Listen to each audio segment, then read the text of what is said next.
What's up, ladies and gentlemen, boys and girls around the world? I would like to welcome you back to another episode of the Real Talk with Zuby podcast. On today's episode, we have got on the co-founder of the Radiance Foundation. He is also an author and a writer for the Christian Post, and this is Ryan Bomberger. Welcome to the show. Hey, it's great to be here with you, man. No doubt, man. Ryan, I've done a brief intro there, but for those who are not familiar with you and your work, tell them a little bit about what it is that you do. Sure. My wife, Bethany, and I founded the Radiance Foundation about 14 years ago, and we want to creatively illuminate that every human life, whether you're planned, unplanned, able, or disabled, every human life has purpose, God-given purpose. And so I'm from a family of 15. This is why I'm particularly passionate about this. I have 12 siblings. I have 6 brothers, 6 sisters. 10 of us were adopted. I was adopted. I was the first one adopted, and obviously went well. So every new year, there's a new flavor added to the family. We're white, black, Native American, Vietnamese, able, disabled, just a mixture of kids. I'm an exceptions case. So when we talk about the issue of abortion, I'm the 1% that's used 100% of the time to justify abortion. So even though my birth mom experienced that horror and that violence, and I pray that she got the healing that she needed, but she was courageous enough not only to give me life, but gave me that incredible gift of adoption. And so today, my wife, Bethany, and I have 4 kiddos, 2 of whom were also adopted. So that's kind of in a nutshell why I'm so passionate about defending the most basic right, life. Life is the first right. And then we address all these other culture shaping issues in the context of God-given purpose. Man, that's powerful. So there's a whole lot that we can get into here. But tell me a little bit more about your background in childhood. How old were you when were you adopted as a baby or yeah?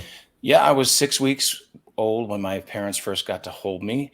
And it was weird. I was reading my adoption papers recently, and on the adoption papers, it gave them a full year to return me. It was like a year-long refund policy. I'm glad they didn't return me, but I was adopted actually on Juneteenth, which is significant for me for a lot of reasons. Actually, my book, Not Equal, was released on Juneteenth, and I found out that it actually coincided with the date that I was adopted. I grew up in Lancaster County, Pennsylvania. I grew up obviously in a big family. We had lived on a farm, had 1.5 bathrooms. Just let that sink in. I had 6 sisters, and we had 1.5 bathrooms. 6 sisters, 6 brothers.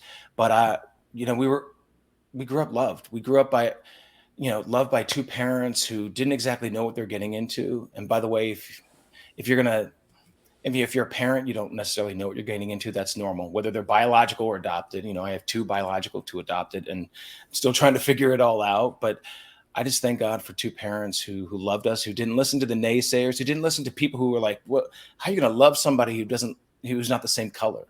Mm-hmm. Who cares?" I mean, I didn't realize love had those parameters. So I thank God my parents didn't listen to the naysayers. They didn't listen to those who say, how are you going to raise somebody who's got physical disabilities? Mm-hmm. What are you going to do when you come up against this or come up against that? You know what? You learn and you love. And that love from my parents unleashed purpose in our lives. I mean, you look at some of my siblings, pretty much all of us are from the foster care system. One of my sisters is from Vietnam. So that's why when it comes to immigration, I have a very pointed view on that too. Mm-hmm. And I thank God for my sister, and I thank God for each one of them because they make me who I am. But, we live in a day and age where people say, well, no one should ever experience, in foster care, no one should ever experience any kind of trauma. I mean, everybody's always focused on trauma. Trauma should be a reference point. It's not a resting place. And so when I think of siblings in my family and some of the hard backgrounds they came from, none of us were better off dead. We're all better off loved. And so having grown up in that and having seen the trajectory of lives radically change because of 2 parents who poured themselves into us, that's why I'm such an advocate for actually pouring yourself out into somebody else's life so you can change their narrative. My parents changed our narratives. They loved us like crazy. You get Dr. Ibram X. Kendi, author of How to Be apparently a racist, anti-racist, but he calls people like my parents and Henry and Andrew, who happen to be white, calls them colonizers, and says that they had a savior complex because he doesn't believe in savior theology, which is the essence of Christianity. There is no Christianity without it. But anyway, he calls them, colonizers who have a savior complex.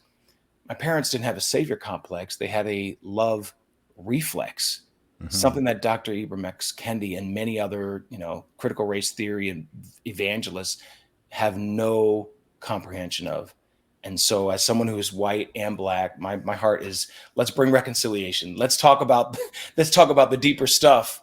And having grown up being loved by two parents who happen to be white, I dismiss this nonsense that somehow you have to be the same color, you have to be the same background to love somebody. Not at all. Yeah. You just need two parents who are willing to pour themselves and self-sacrifice. And my parents did. Do you know the first thing that's coming into my mind, and this is not even to go political or to use these labels off the bat, but I'm just listening and I'm like, isn't that the actual progressivism there? It Right? is. I'm That's listening to it. progress. I'm listening to your parents' story about adopting all these children of Right. different backgrounds, different abilities, all of Right. this, and I'm like, and then the people who are opposed to it, and I'm like, this is an inversion, right? Right. So by proper definitions, it sounds like in the true and proper sense of the word, your parents were the progressives in this Right. situation, and the people who Right. are actually sort of taking a pretty radical actions to say, hey, like, let's just reach out and using what we have. It doesn't sound like they came from a, super wealthy or something like No. this, and they're the ones reaching out and saying, hey, let's bring in all these different children from all these different places. Let's give them opportunities. And then you've got the people who are, the critical race theorists, who are the ones wanting to berate and attack people and essentially suggest, if not outright say, that some of these children, some of these human beings would be better off dead Right. than being adopted, say, by a white couple, let alone a white Christian couple or something Right. like that. Right. And it's such an obvious inversion to me that it sort of just strikes me as, I don't know how they can sort of label themselves in the way that they do and even call themselves liberal and progressives and whatever. Right. How are you calling yourself a progressive and you've got a problem with, I don't know, you've got a problem with adoption, or you've got a problem with Right. an interracial relationship, or you've got a problem with this and this, and Right. I don't know. That was just the thing straight off my head. But tell me more about your parents, because they sound like remarkable people. Yeah, they are. And it's amazing the labels people give to themselves. I mean, leftists love their euphemisms, but what is progressive about actually being regressive? I mean, they're trying to say that one, like even my wife, who's Greek and Italian, that we constantly get, I'm not black enough because I married a white woman. So I guess Frederick Douglass was not black enough because he married a white woman. His second wife was white. I mean, it's this nonsense that somehow says, oh, wait, this group of people, they're all the racists. But wait a minute, aren't you racist by saying that I can't love my wife because of the beautiful hue of her skin? I memean, it's so. I mean, all of our hues are beautiful, and that's what I learned growing up in this family. That's what my Mm. parents imparted. Henry and Andrea Bomberger. Now, I would say this. I kind of have to start off this way because my dad, the most amazing man that I've ever known, a man of integrity who was the same man at home as he was outside of the home, was someone who just he never stopped giving. I mean, my dad understood self-sacrifice. He understood unconditional love. I mean, here's a man who loved, kids that other men abandoned. Hmm. And so he never gave up on that. My dad passed away during the height of COVID, and that was the most painful thing I've ever experienced in my life. Having my dad, first of all, he was locked down because he was suffering from Parkinson's. Mm. And 12 years almost suffering from Parkinson's. But you know how the CDC had all these nursing homes lock people down. So he was locked down, lost insane amount of weight. And then, they forced all the residents to get a COVID vaccine. And my dad died days later. So losing my dad was the hardest thing I ever went through. But I will tell you the legacy that my dad left behind, legacy of faith, hope, and love. And this is not a cliche. That's who my dad was. I know that a lot of people can't say that about their father, that he wasn't the same man at home as he was outside the home, that he wasn't loving, my dad really was. I was really blessed to have the dad that I had. My mom, oh my gosh, she's the reason why I love to write. My mom is just, for me, she's just compassion personified. So is my dad. She's the reason why I I've read a lot because she's the most avid reader I've ever known. And what she would do on the farm, like we would all have to go outside of the house and she would lock the door so she could have peace and quiet for a little bit. And she just would read. Well, she just passed on that passion of reading to me. And she's also the reason why I know so much about history, about, all kinds of different people, particularly Black American history. I feel like I knew more about Black American history than my friends who grew up in Black families at college. I'm just saying that there's a part that you can learn. And I love that my mom imparted that to me. My mom is still alive and kicking, by the way. She's still unleashing purpose. So I cannot thank my parents enough for instilling in me the faith that they instilled in me, the resilience. I mean, people always talk about grit. I'm like, try growing up on a farm. You learn quickly about grit. They did not have a lot of money. My mom came from a broken home. She had an alcoholic father who emotionally and psychologically abused, her mom. In fact, my mom was placed in a children's home for 1 year. She was not abused by her dad. Her mom was abused by the dad. By her father. But anyway, she was placed in children's home for a year. That's actually where she got the heart for adoption. It wasn't like my parents were on some crusade. She just wanted to be a mommy to those who didn't have one because she experienced that herself. Another reason why you can't look at somebody, see the hue of your skin, and think you know a dang thing about them. You don't know unless you ask, unless you have a relationship, unless you engage in conversation. But all this assumption that we can possibly know people by the color of their skin, I think it's just smashed by the experience that I had growing up, by the parents that I had. And we have a culture now that's so fixated by the hue of our skins, presuming to know, everything about somebody. You don't. And so that's why, as someone who's mixed with mixed kids, our identity is not in our skin color. I love it. And I don't want anybody to be colorblind, be colorful. That's beautiful. These are beautiful hues of skin, but we cannot possibly know about somebody or possibly judge or assess them by their pigmentation. And that was, imparted to me by my parents growing up in a very diverse home. As a global nomad who's constantly on the road, I often find myself connecting to the internet in insecure locations like airports and hotels. Sometimes I want to access movies, streams, and other content that's only available in certain geographic locations. And at all times, I want to be able to browse the internet with peace of mind without anybody snooping on me. That's why whether I'm at home or on the road, I never go online without using ExpressVPN. ExpressVPN is an app that reroutes your internet connection through their secure servers, so your internet service provider can't see the sites you visit. ExpressVPN also keeps all of your information secure by encrypting 100% of your data with the most powerful encryption available. It runs seamlessly in the background and is so easy to use. All you have to do is tap one button and you're protected. ExpressVPN is available on all your devices, including phones, computers, and even your smart TV, so there's no excuse for you not to be using it. Protect your online activity today with the VPN ranked #1 by Business Insider. Visit my exclusive link at expressvpn.com/Zuby, and you can get an extra 3 months free on a 1-year package. That's expressvpn.com/Zuby. expressvpn.com/Zuby to check out the offer and get an additional 3 months for free. Amen. And my condolences on the loss of your father, man. Thank you. That sucks. Man, there are so many directions to take this conversation.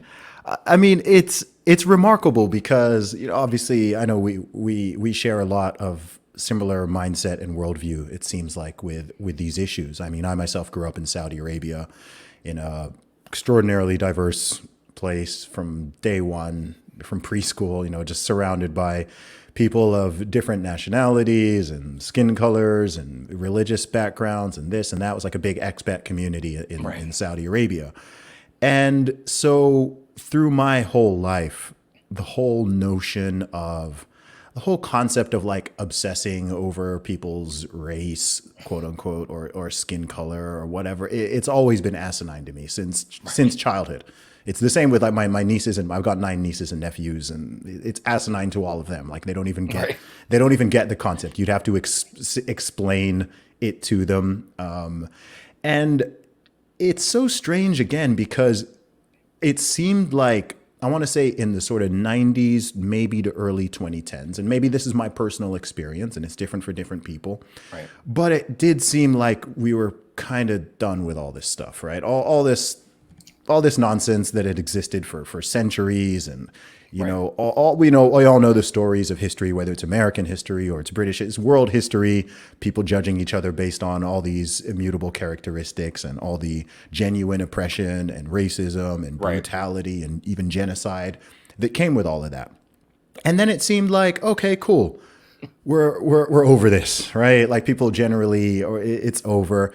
And it seems like in the past decade, under the banner of so-called anti-racism, a lot of these race essentialist viewpoints, which people may have had 100 years ago, you know, back in 1923, where people actually, yeah, we do need to split the white people versus the people of color, and we should treat people differently, and we should just make all these assumptions based off of, you know, the first couple millimeters of our epidermis.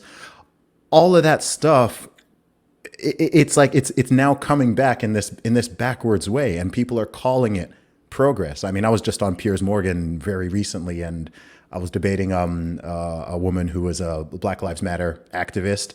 And at the very end of the thing, it was actually about the whole Tyree Nichols situation. And I, at the end of the conversation, said, look, when we can have this conversation about police brutality and the words black and white don't even come into the conversation, then I know that we're starting to make some headway. And she got mad at me for espousing colorblind views and was telling me off and telling me how disappointed she is that as a black man, I would recommend that people be colorblind and this and that. And I'm just like, how on earth is that considered the progressive position? It really strikes me because it just seems like a resurgence of a very old way of thinking, just framed in a very slightly different way. I mean, you're talking about these relationships. You're talking about flack you've had for marrying, a white woman, right? And it's like, is this 1923? I know, right? With like anti-miscegenation, you know, the races must not mix and this kind. And I'm just like, what's going on? It just seems very backwards to me. Well, it is backwards, and who's carrying this? It's the leftists that are carrying this backwards worldview. I mean, the Black Lives Matter. I mean, Tyree Nichols, which is that whole situation is so tragic. What Black Lives Matter does, though, it lumps every single situation with black and brown lives as if it's all the same. And his situation, that's obviously not the same. Especially you got 5 black cops who were fired, who were the perpetrators of the violence. It's not a anti-black sort of issue. It is an abuse of authority issue. Yes, that happens among some law enforcement, not all law enforcement, but they want to claim systemic racism. I'm like, but you are the ones supporting systemic racism. You're the ones saying, wait a minute. There's this group, and they're white, and they're always the oppressors, and you're this group, and you're brown, and you're black, and you're always the oppressed. Which I guess I'm mixed, so I'm half oppressed and half oppressor. I don't know. It's so absurd because at the same time, critical race theory recognizes that race is a human construct and it's a destructive one at that, has no basis in science. They still separate us by race and they can't stop themselves. And then they applaud and laud themselves for this racist sort of rhetoric. I'm like, this is not progress. I mean, look at corporations. I mean, are there more peaceful environments now? Or are they environments of fear? Because you don't know what you can say. You don't know what to say. You don't know how to think. It's insane. It brings in a spirit of fear. And spirit of fear is never progress. It's bondage. Yeah, I've started calling it the racism industrial complex. Yes, it really is. It is. I think a big problem with it, particularly in the United States. I mean, I'm from the UK and they sort of try to import some of it, but these narratives don't land as well in the UK, which is a good thing. Yes. But certainly here, all of these grievance complexes, I think a huge problem is that it's profitable. There's still some juice in squeezing that, right? And there are people who've dedicated their entire lives, whether they're some of the aforementioned authors or whether they're full-time activists or they're certain media personalities, and they literally profit by keeping people at each other's throats and by inventing racism and inventing white supremacy and keeping all this stuff in people's heads, even when it virtually does not exist in some cases, right? I mean, if you're talking about, I mean, someone on Twitter, they were talking to me about white supremacy, and I'm just like, what are you Like, what are you talking about? I mean, at its peak, the KKK had like 5 million members, Right. which is scary, right? Like, that's Right. scary to think that, holy crap. And that's actual members. That's not just people who support it. So that's crazy. But I'm like, it's now 2023. I mean, maybe they've got like 3,000 members. I don't know the official count, but I mean, on your day, in your day-to-day life, in your lifetime, how many people who are genuine white supremacists, like true Right. sort of these vicious racist types? I mean, this is not even in my top 1,000. It's not my top 1,000 concerns. And I don't know. I don't know the way to get the money out of it. Maybe, I guess we live in this attention economy now. Right. And sometimes I think the solution to a lot of the madness is to, and this is hard to do, but I think maybe collectively almost like just stop giving it so much energy and time and Right. attention and anger. Cause I think it kind of bounces back and forth. There's this reactionary game where, something happens here and people get outraged on this side and then it just bounces back and forth. And I'm like, man, can we just move past this and speak to each other like human beings and just stop with the it's just silly and it's not helpful. It's counterproductive. No, well, it's certainly productive for people like Dr. Ibram X. Kendi or Robin DiAngelo and all the, the race pimps out there. I mean, back in the day, it was like Jesse Jackson and Al Sharpton who were constantly at the forefront of this whole, I'm a perpetual victim. But it is such garbage. But it is extremely profitable. And you look at Yeah. DEI. Well, actually, I like calling it DIE because it was first diversity, which diversity is beautiful. And it's not just skin color, by the way, but diversity, then it was inclusion, then it was equity. But they realized that the acronym spelled DIE, which is exactly what happens because there is a slow cultural death when you embrace this garbage of these. Now they also call it JEDI, justice, equity, diversity, inclusion. I mean, oh my Oh wow, gosh. I haven't heard that one. Yeah, it's ridiculous. But it certainly profits, people like the Dr. Kendis of the world who, I mean, what is he even talking about? What's this stuff? He's a millionaire because his multiple New York Times bestselling books, but he's out there just talking about how discrimination is okay. The way that you combat alleged racism is with actual racism. And this whole thing about the book, for me, it's the boogeyman of white supremacy. But you get our news media that amplifies it. That you get a little, 5 racist, whatever, tiki torch carrying whatevers, and they get all the attention. Social media amplifies it. This is not, let me tell you, I was at a college, Wheaton College, which is an evangelical Christian college outside Chicago, Illinois. And I was told by a group of minority students afterward, it came up, we had a 45-minute Q&A. And then afterward, a group of students came up and they started talking to me and there was a lot of crying and it was interesting. But one of the things that happened, one of the students said, well, I was afraid to go outside of my house on Halloween because of the KKK. They put out flyers. I'm like, wait a minute. And this was 2019. I said, in 2019, you were scared of the KKK in Chicago? Like, what are you talking about? And they sent out pamphlets. I mean, I said, the KKK is not, it's not a force to be scared of anymore. I mean, that was decades ago. I mean, there are things that are far worse than the KKK in the Black community. I mean, you got violence, you got fatherlessness, you've got poor schools, failing schools. I mean, the list goes on and on, but the KKK, that's not an issue facing us today. But this kid, I mean, literally was in tears saying how afraid he was to come outside of his home. There is the delusion that there is this white supremacy thing out there. Like LeBron James, he said in his tweet, black men are literally hunted down every time they come outside of their home. Like, what are you're hunted down by paparazzi. What are you talking about? Yeah. It's this fear. It is, let's keep people in a constant state of fear and they'll embrace anything. And that's any color. That's not just the Black community. That is anybody of any color, which is why you get these, especially the white liberals who are constantly saying, you're Black and you're oppressed and you need us. You need this. No, we don't. We need the truth. Everybody needs the truth. Why do people with normal cholesterol levels get heart attacks? Heart surgeon Dr. Philip Ovadia believes it's because of poor metabolic health, not cholesterol. After performing over 3,000 heart surgeries, Dr. Ovadia decided to work on prevention and not just treatment. In his book, Stay Off My Operating Table, Dr. Ovadia shows you his 7 principles of metabolic health and how to use them to reduce your risk of heart disease. Get your free audiobook version of Stay Off My Operating Table at ifixhearts.com/Zuby. That's ifixhearts.com/Zuby to get your free audiobook. Go check it out.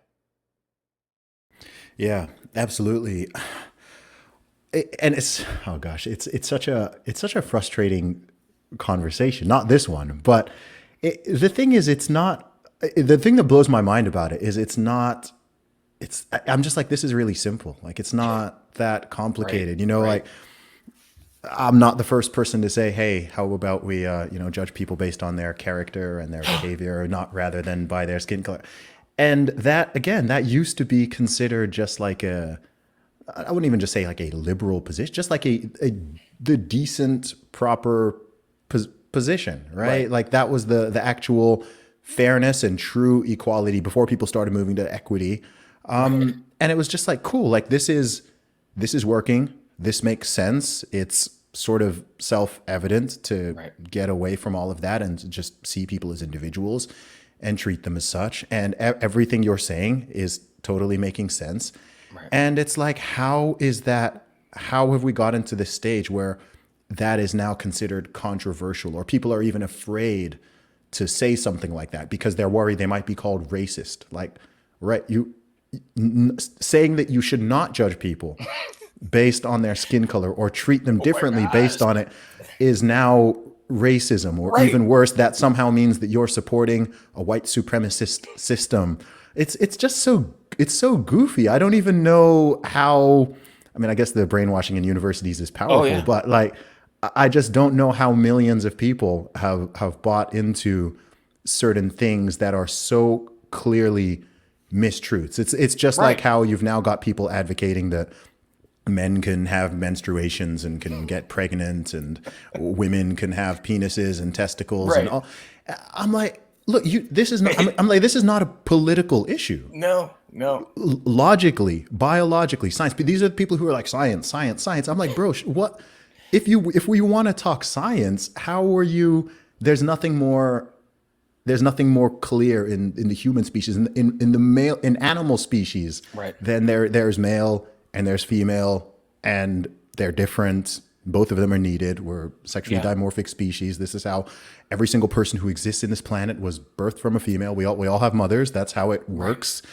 And all of a sudden, again, in the past decade, nope, it's all up for debate. Zuby, stop being a bigot. You're being transphobic. You're being this. You're being that. And I'm just like, dude, I'm not coming from any position of any type of animosity, let alone hatred or whatever people want to claim. I'm just saying that 1 + 1 = 2, and that's it. I don't care, left, right, up, down, whatever. That's just what it is. What we do with those facts, sure, people can debate what to do with them. But I'm just saying, hey, that's the reality. Like, I have plenty of opinions, right? I have opinions that I can't just assert as facts. But there are some things where when we can't even agree on reality itself, I think that's very concerning. Oh, it is. In fact, I'm going to do a shameless book plug. Can I do that? Do it. Please do. Because this is our latest book. My wife, Bethany, and I wrote this. This is controversial, people. If I get the direction right, she is she. How is that controversial?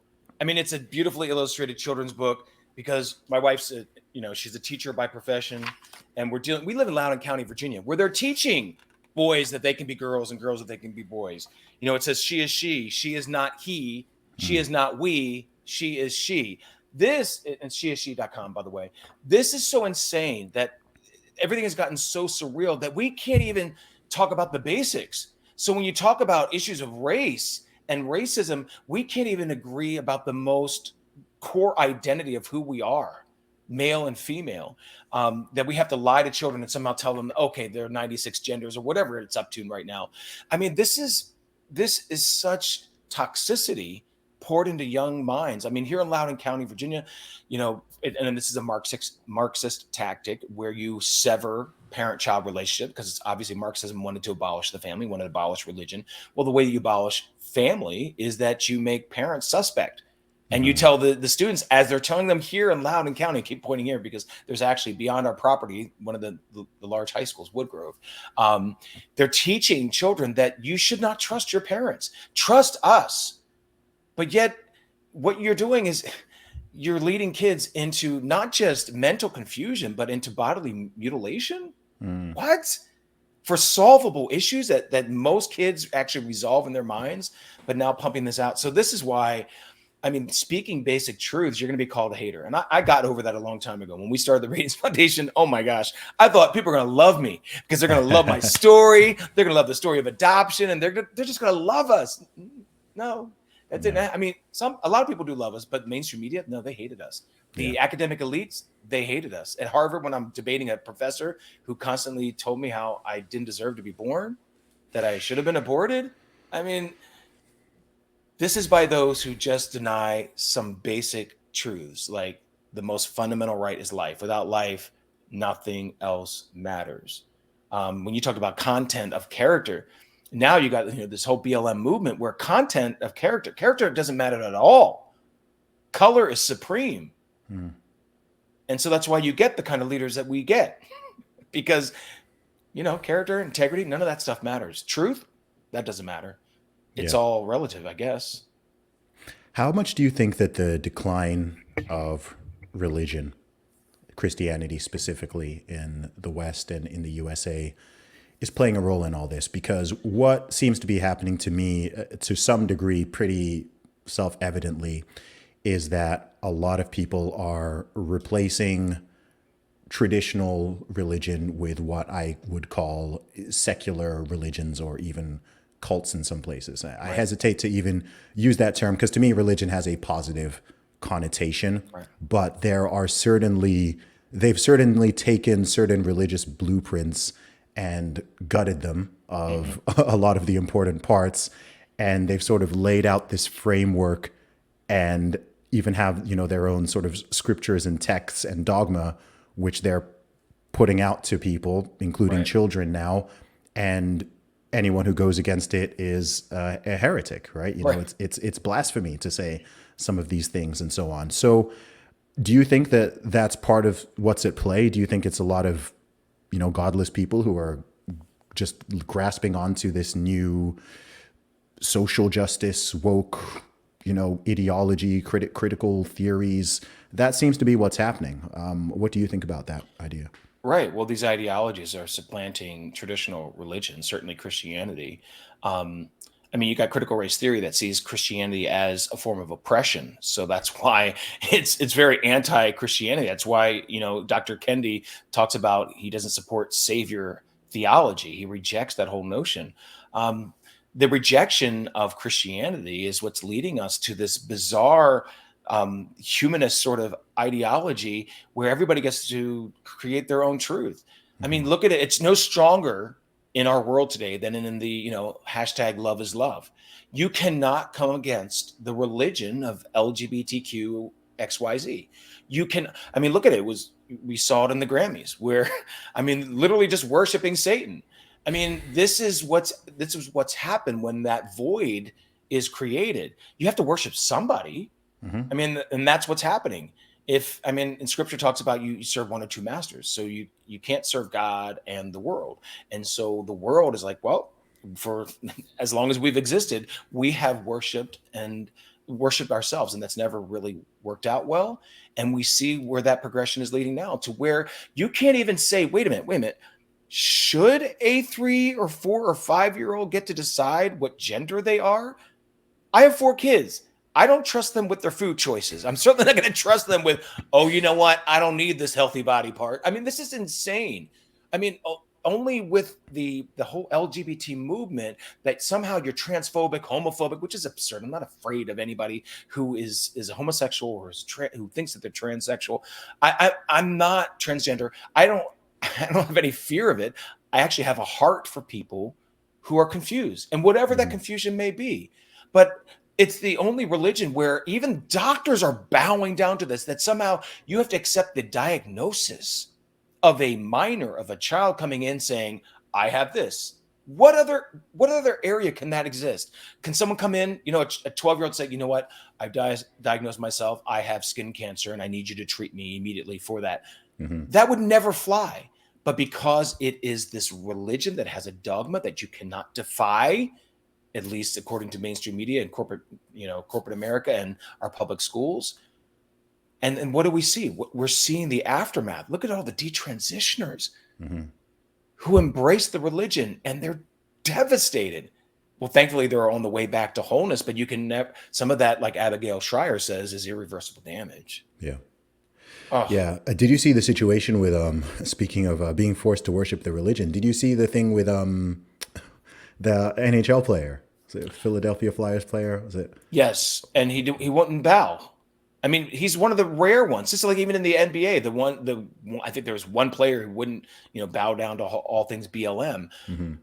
They are the anomaly. The one athlete who decides, I'm not doing this. Where's the courage from all these people who talk about how they're champions of justice and that they're on the cutting edge of this or that? They're all afraid.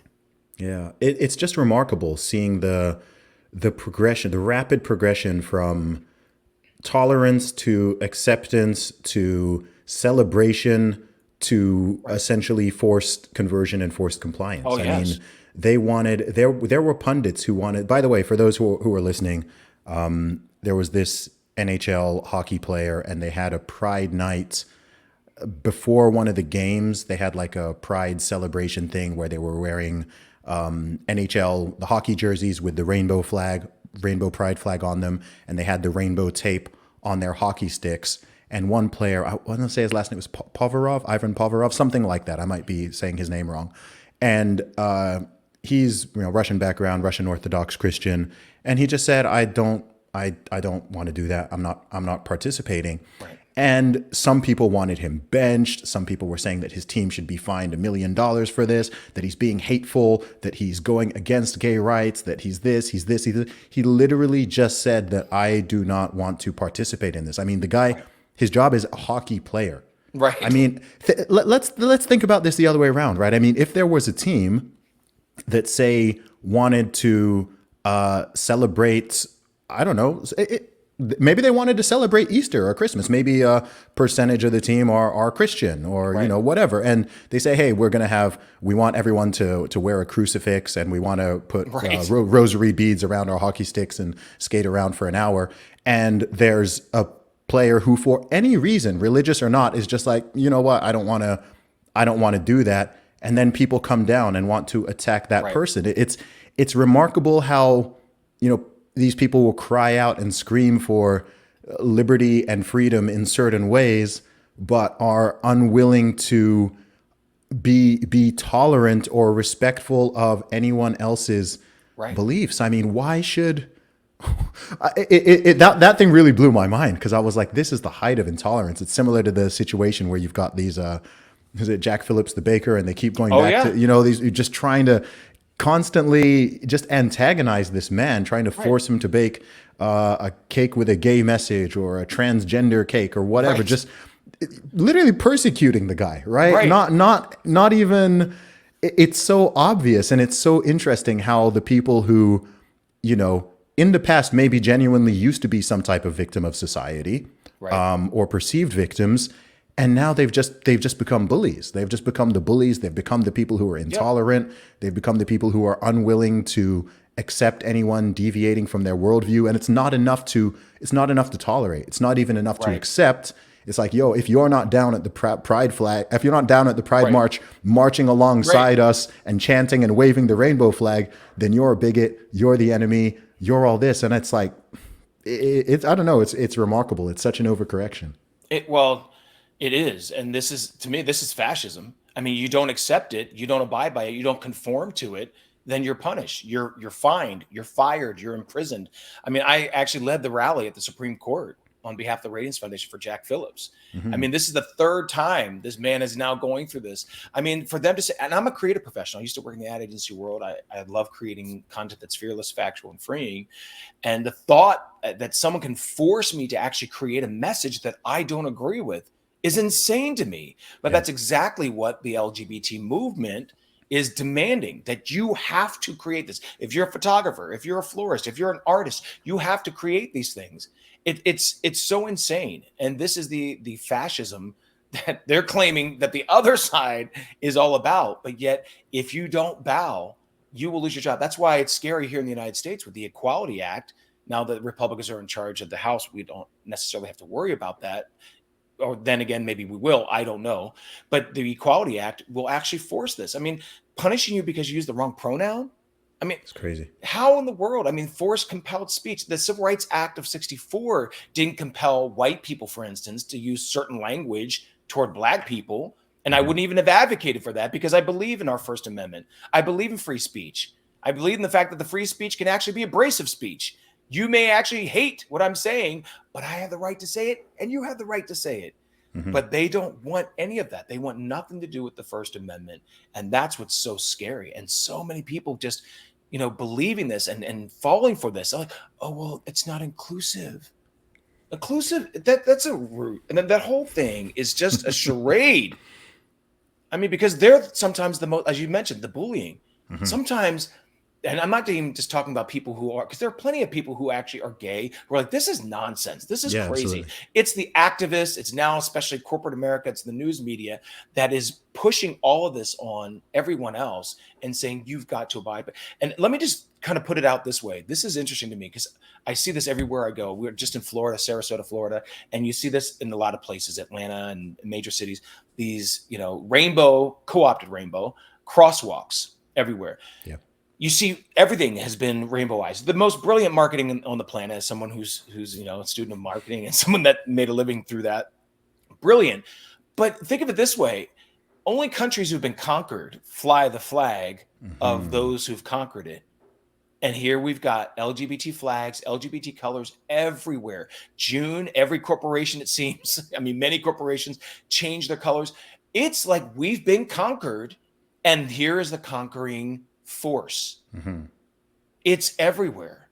And yet, it talks about love and yet doesn't really deliver the kind of love that we should all be extending to one another, loving our fellow human beings. As a Christian, loving one another with self-sacrificial love.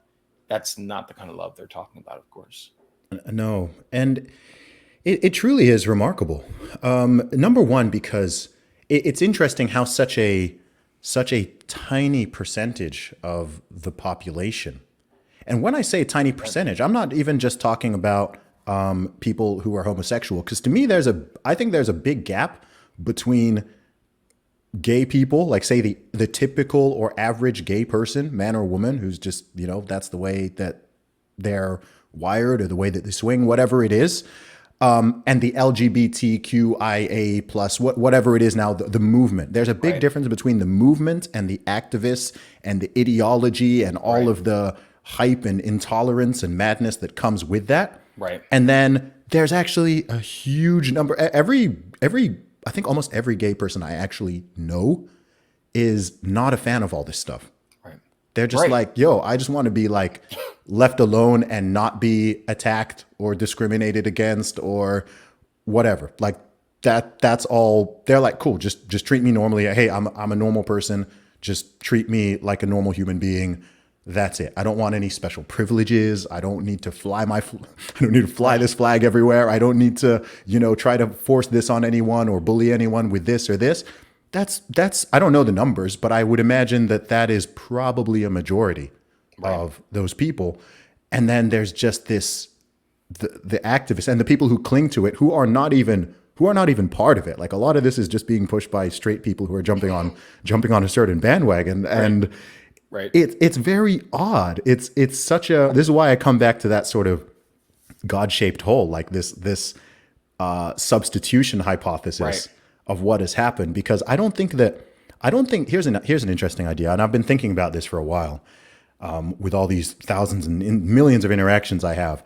And I don't think that, I think when people think of the concept of zealotry, I think most people think of it being something that comes from a belief system or an ideology. I don't think that's the case. I think that zealotry is a personality trait. And then different belief systems can run on that. So I think a lot of these like hyper woke, crazy activist people, I think some of these are the people who, a century ago or a couple centuries ago, they would have been the hardcore, super aggressive Christian fundamentalists who want to burn people at the stake and are calling people witches and who are hyper. I think they just have that personality trait. It's not that people get that from religion or they get that from their politics or whatever. I think you just have people who are wired that way. And then you can kind of, install a political ideology or install a woke ideology or and they will be ride or die, hyper tribalistic, hyper aggressive for whatever their cause is. And I think this is why also you get people who politically, like they might like switch from left to right or right to left or whatever. And they go like full circle. It's like a full 180. Like they were hyper aggressive for that cause. And now they're hyper aggressive for that cause. And it's sort of the same behavioral pattern. It's just running a kind of different script. So oftentimes people will say that, oh, those religious people are, hyper, that person's a zealot or that person is this. And there are people in different religions. There are, of course, people who are like, whoa, like they take it too far, right? And they're not even behaving in a way that's really in accordance with their religion. Like they've totally forgotten the love and the kindness part, and they're just want to damn and condemn and attack other people, even other people who are of the same faith, but just not behaving in the way that they are. Right. And then you see this with like these woke people as well. That's why I call it a circular firing squad. As soon as one of them steps out of line very slightly or is not as hardcore as whatever, there's always someone who's more zealous than that person who wants to take them out. So I don't know. That's an observation I'm having.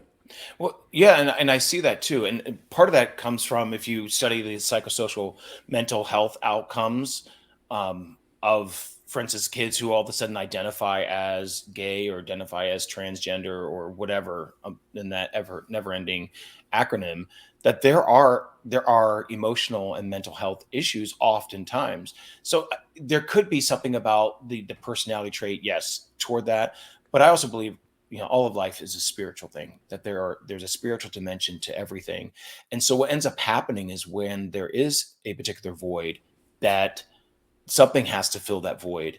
But there's also the conditioning. That's why we see these social contagions where all of a sudden, groups of female friends all of a sudden are identifying as transgender. I mean, so part of that is an inculcation that's happening with these young people that is then setting them off. I've seen actually in this area some, I'm not going to name names, but people that we know who, had really mild-mannered kids who all of a sudden had this garbage poured into them. And we have to remember, the garbage is a lot of venom. It's a lot of hate toward other people. It's not like, hey, I mean, they say love, whether it's talking about critical race theory and talk about Black joy. And I'm like, but there's so much toxicity poured in. And all of a sudden, some of these mild-mannered kids are all of a sudden some of the most radical activists. And so I believe it's a combination of, I do think, yes, it can be personality traits and someone can be swung from one end to the other. It's crazy. But a lot of it, I think, too, is very much a spiritual sort of thing. And there is this venom that's poured in that has to come out some way. And to me, it's heartbreaking. And I see it, that's why, Facebook was a great sort of invention, but I have never been unfriended by so many people, people in my past. I don't care whether you're a way I do, but I mean, I don't care to the point that, I mean, I do because I want to know how you're thinking through things, how you're framing things, but I'm not going to unfriend you because of where you are in the political spectrum. Do you know what I mean? I've never in my life unfriended someone because they're a Democrat or because there's a hardcore this. I don't unfriend them. But Facebook and social media has really isolated us and separated us in so many ways. And people are just, oh, you're this, I'm going to write you off. And that's where these ideologies all of a sudden reign supreme. I'm like, well, what about we had a relationship, we had a friendship. That doesn't matter anymore. I mean, I listened to my oldest daughter's going off to college next fall. And it's really unbelievable on these college campuses how, I mean, if you're considered conservative, if you're considered Christian, oh my gosh, you are totally the ostracized individual. I hear these stories from college students I speak to all the time on all these different campuses. I mean, I spoke at Harvard, Princeton, University of Notre Dame. Just really blessed to be able to speak on these college campuses that need more truth, not less. But to hear the stories of these students and how demonized they are simply because of having a Christian worldview, for instance. It's crazy. It's crazy. It's crazy. Yeah, I got protested for the first time actually in November on a college campus. So that was way to go. Yeah, thank you. moving up in the world. That was Yes. it was an interesting experience. Do you think with a lot of this stuff, sometimes I just think, man, are people just, I think a lot of people are bored. And I think that life has become so easy in many ways Oh yeah. compared to what it was like in at other times in history and what it's Right. like in other parts of the world. And it seems like the more successful, the more economically successful Right.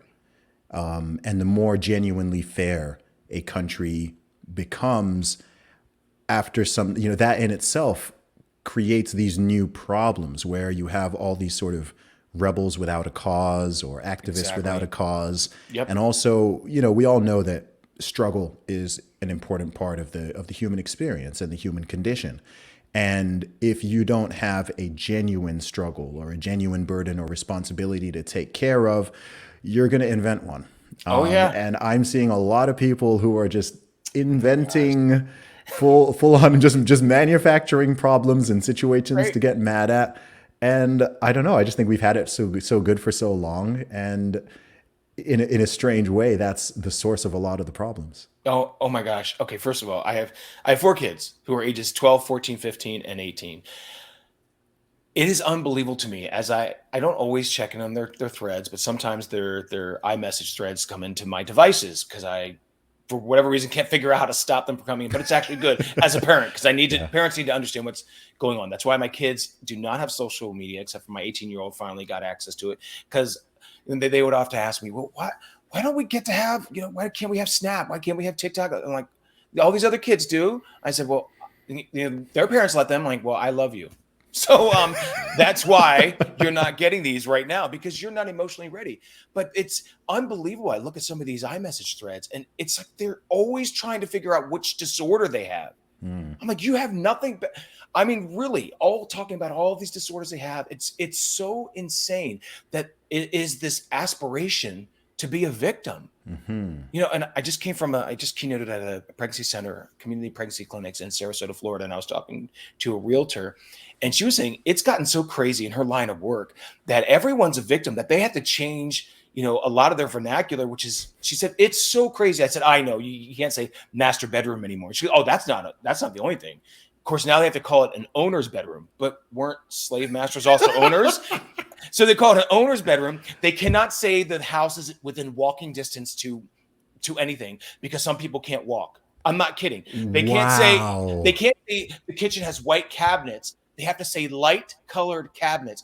And I thought this is insane because Wow. it's almost like we worship and adore false victimhood. I thought, how can you even do this job? This is crazy. I and that is, I feel like that's our culture. Maybe American culture is far worse than other nations, but it is this celebration of this Hmm. faux victimhood. And it doesn't make us better people. It makes us suspicious. It makes us fearful. It makes us angry. And it results in movements like, Black Lives Matter, where Yeah.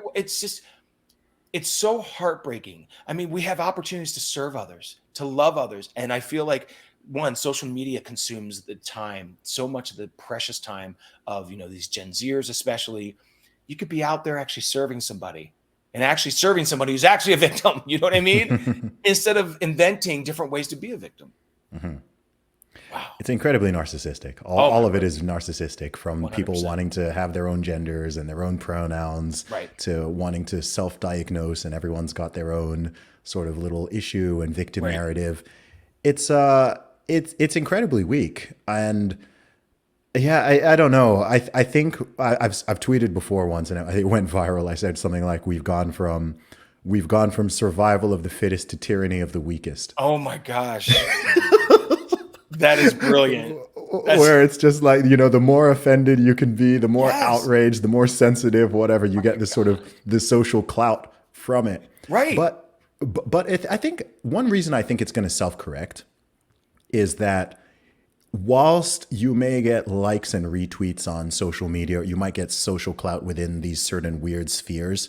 Right. When it comes to the real world, these mentalities and ways of viewing things and operating are actually very detrimental. Yeah. It doesn't Oh, yeah. work, right? If you take that person who's got that full-time victim mentality and everyone's out to get me and I'm oppressed because of my race, my gender, my sexuality, my whatever it is that you imagine.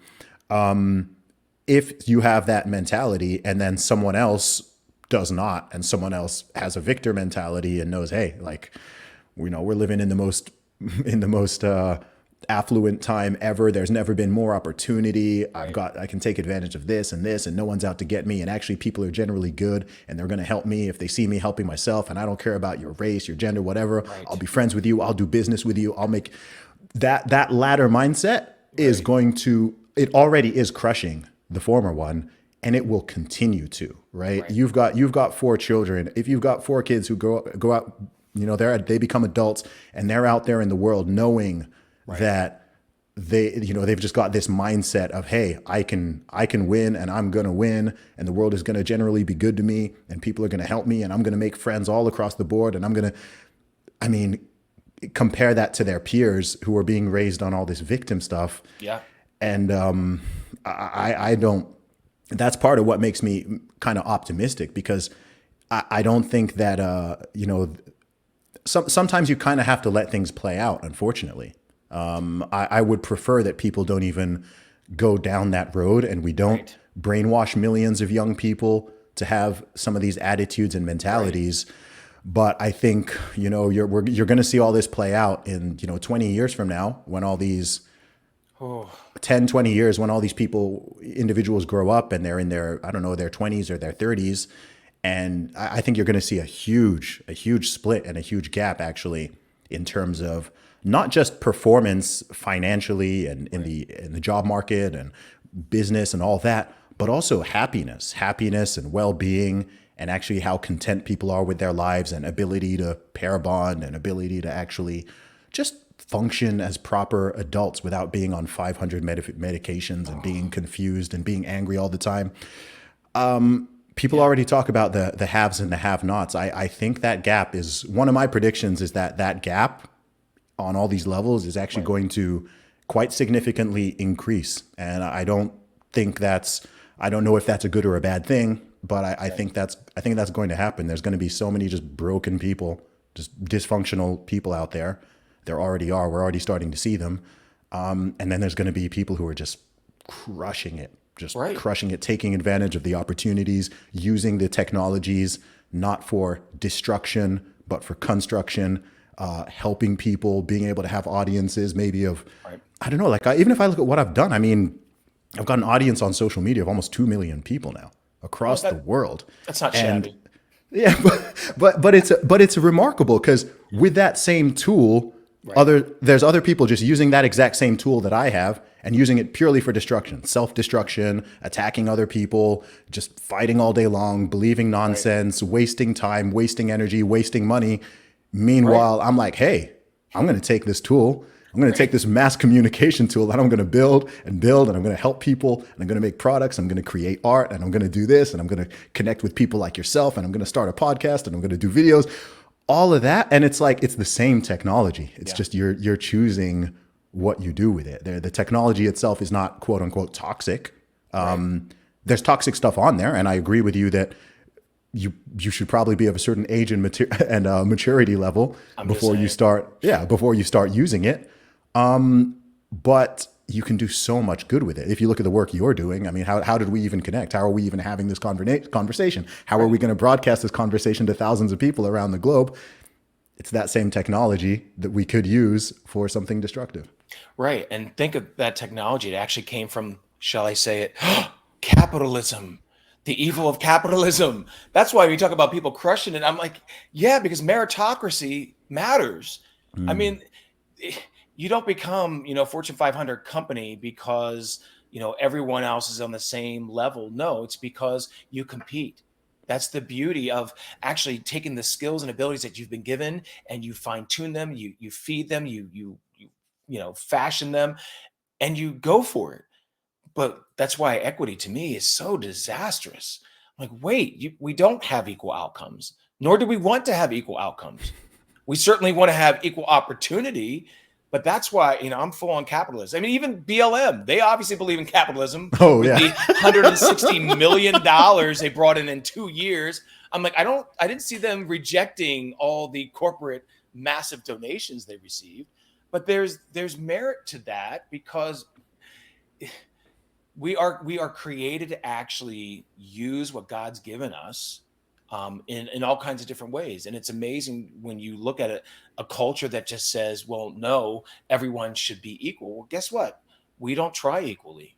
Mm. And that's a fact. Now, I understand that some people come from, like a number of my siblings, including Mm-hmm. myself, from some really hard backgrounds.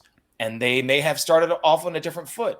But you look at my family today, and you look at the business owners in my family. You look at, those who are involved in all kinds of community outreach. One of my brothers, a pastor. I mean, the list goes on to what they've been able to do with their life, positive good with their life, even though having a hard beginning. Mm-hmm. So I don't want to hear this whole mindset of somehow being a perpetual victim is something to hold as a virtue. Forget that mess. I just thank God that I had parents who poured into me and talked about victory, believing that you can be a victor regardless of your circumstances. I used to work in mentoring programs with young kids for years before we even started the Radiance Foundation, and just pouring into them. I mean, honestly, the best way to actually see it, what might seem to be like a hopeless narrative, and turn that around, is pour yourself into the life of a younger person as a mentor. There are like all kinds of mentoring programs, even fatherhood mentoring programs. But when you put yourself into somebody else's life, when you pour into them and you actually you will see their trajectory change. Man, that's the best way to have a very positive outlook instead of this whole gloom, doom, and despair that we're fed 24/7. I reject that nonsense because I've been able to rise above. Many of my siblings have risen above. Most of them have risen above. And I have seen countless others, my colleagues, my friends, come out of some of the worst situations. So I reject this mindset that somehow, being a victim is something to, like, I don't know, a badge to wear proudly. Mm-hmm. No, Yeah. victor. I'm a victor. Yes. Yeah, and it also does an injustice to people who are, genuinely victims of certain circumstances at times. Exactly. That's the Exactly. thing. That's why it's even more frustrating when you have individuals who, by their own definitions or by any proper definition, are genuinely privileged in many ways. Right. And they're still latching onto and propagating those types of narratives. I mean, LeBron James is a billionaire. The idea that LeBron James is afraid to come out of his mansion because he's afraid that he's going to get, I'm just like, bro, What? stop. Please. It's just like, it rubs me even more the wrong way, right? If someone is going to say that narrative, it's like, at least like be, I don't know, in some super rough inner city neighborhood and whatever. But I'm just like, bro, you're a billionaire. I'm not interested in sitting and listening to Meghan Markle or Michelle Obama or Oprah Winfrey sit there and, lecture me about how hard it is to be Black. I'm like, stop. This is so silly. It's so silly. I don't even know how people have time for it. There are genuine, there are people in this world, and who people at various times are genuine victims of certain situations, right? That's a real thing. But to kind of, I don't know, appropriate, to use their words, to sort of appropriate that term and just be like, oh, okay, yeah, I've got all these things going for me. I have all of these, I'm coming from this very fortunate position, but you know what? I'm a total victim of society, and the world is out to get me, and not just out to get me, they're out to get you too. And they're sort of propagating this narrative. And I think it is making some people think, oh, wow, well, if even that person who has achieved so much, if even they're victims of this type of oppression, then, what kind of chance do I have as just an average normal person? And it's just such a false narrative. And I think that if you're going to, I have a general rule, which is that if you're going to believe something that you cannot absolutely empirically prove 100% to be true, at least let it be something that empowers you and makes your life better. I like that. Right? If you're going, there's plenty of belief systems or ideas or things that, we cannot 1,000,000% prove to be true. But if you're going to believe that, at least, I don't know, you could say the concept that, everything happens for a reason. Right. I don't know if that is, true per se in a sort of hard empirical sense, but someone having that belief, maybe that helps them because it's easier for them. It helps them to get over bad situations or to deal with loss or whatever. So it's like, okay, well, I don't know, I guess that, it's a more empowering belief. Or maybe you believe that you're capable of doing you're capable of doing everything. I mean, you're kind of technically not, but if you were to believe that, right, it's a much healthier belief than, oh, I'm not capable of doing anything and the world is all out to get me, right? Neither of them is true per se, but the former is going to lead to a lot more success and they'll both become self-fulfilling prophecies to some degree. So why not go with the narrative that's at least more empowering and has a better, more positive story? Oh, definitely. I mean, and I'm as a Christian, I'm firmly believe in Philippians 4:13. I can do all things through Christ who strengthens me. And we see these peer-reviewed studies of those who actually people of faith. They are happier, they live longer. I mean, on so many different measures, they are better off. There is a reason for that. But all this nihilism that we're fed constantly by those who want to this whole going back to the whole victimhood, it's so disempowering. I work with so many young people, and when you hear LeBron James or Colin Kaepernick talking about how much he's suffering, I'm like, oh, you're suffering so much from the multi-million-dollar Nike contract. And what ticks me off though too with these two athletes in particular is they won't say anything about the actual oppression from the sweatshops that make their products. I mean, Colin Kaepernick and LeBron aren't talking about China. Nope. In fact, I mean, this is why it should really illuminate to people what a fraud all of this is. I mean, they want to acknowledge the massive change that's happened in American society. I mean, it's not to say that there aren't that racism doesn't exist. Of course, it still exists, but we have to distinguish between systemic and specific. Mm-hmm. There are specific instances of racism, but people like Colin say it's all systemic. It's everywhere, and he's half white and half black like I am. He was adopted by white parents like I am, mm-hmm. but somehow he is this victim, and it's so disempowering to these young people who actually need to hear hope. Who yes. actually need to, and they're seeing it played out, but it's being contradicted by, no, you need to fear 24/7. Mm-hmm. I hate that. It's such a lie. I mean, I'm a little partial to America. I mean, but there are so many, you can succeed if you try. I mean, the poorest of the poor, the richest of the rich, it's really remarkable what can happen here. And I can rattle off story after story after story. I mean, if Madam C.J. Walker can become a millionaire during times of slavery and she's a black woman, come on. Mm-hmm. I don't buy the narrative they're selling. But the tragic thing is there are still way too many who are buying it. Yeah. I think people would do well to more watch what such people actually do and see how they've achieved their success. Right.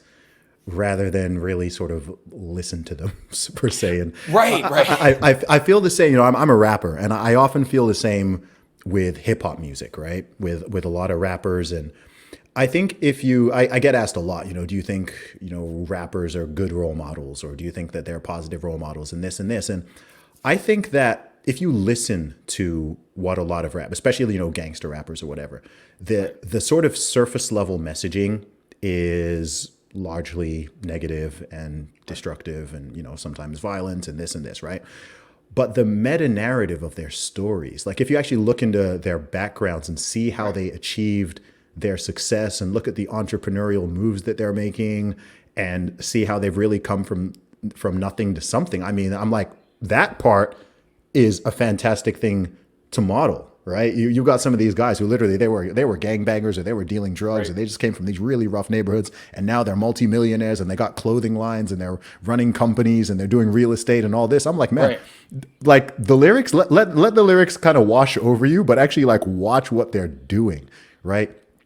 How much grind has LeBron James put into becoming one of the best basketball players of all time, right? All the stuff you don't even see on the TV. Like for every hour of basketball you watch on TV, do you know how many hundreds or thousands of hours of practice and gym sessions and grind and determine? Like I don't even know LeBron's whole story, but he must have had to overcome so much stuff. Right. And I wish that, it would be so cool if that message was, I know he doesn't like only just play the victim card. But I wish that that part of the message got way more shine Right.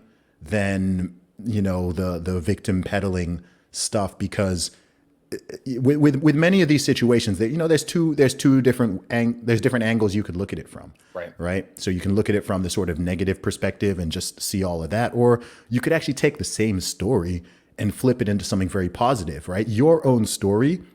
Like if you wanted to be some like woke BLM activist or whatever, you've kind of got the story and background that you could use to play all these different grievance cards and to just Right. be angry all the time and be ranting and raving and blaming this. Like you could do it. You see what Right. I mean? Like you could take your own story and flip it and use it as a way, Right. or you could take it and flip it and use it for something Yeah. like in a very positive, constructive, inspiring, motivational message. Like, Right. look, like this is what I'm doing. This is where I've come from. This and this, and I just wish more people, regardless of their background, would opt for that type of messaging Yeah. rather than the boohoo, poor me, sob story. I'm a victim and you're a victim and we're all victims and everything is messed up and we should all be against each other and everyone's against you. And, Right. you're living in this white man's world of white supremacy and the patriarchy is out to get you, and institutional and systemic and structural barriers. Right.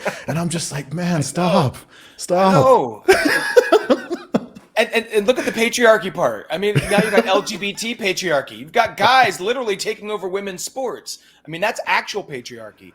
But yeah, the whole reason for all of that is it actually takes the locus of control outside of yourself. And so that's like one of the sessions that we teach through the Radiance Foundation, which is radiance.life, by the way. And these multimedia presentations that we deliver, one of them is called Self-Control versus Remote Control. And it's when all these things are out there, you basically are telling a teenager, especially, that you can't control these circumstances. So it's always outside of your control. So if you don't have self-control, and whatever that means, that doesn't mean just in sex. It means in actually having self-control to have the discipline when it comes to school, when it comes to sports, when it comes to a talent, a hobby, whatever, having that self-control. Because when you don't have self-control, you will be remotely controlled. And that's really what all this is about. It is about controlling people, controlling their language, controlling their actions, controlling, their behaviors. That's what this is about. And it's easy to do that with an environment of fear. And that's why I speak against this nonsense. There are so many inspirational stories. Oh my gosh. I love seeing, that's why when we see the human spirit triumph in movies, that's why we're like, yes. Yeah. I mean, we love seeing the underdog, overcome. But yet, so much of the messaging in our culture is so contrary to that. And so I'm going to keep on speaking to young people and to old people and those of us in between, and just keep letting them know, look, here are the seemingly impossible situations.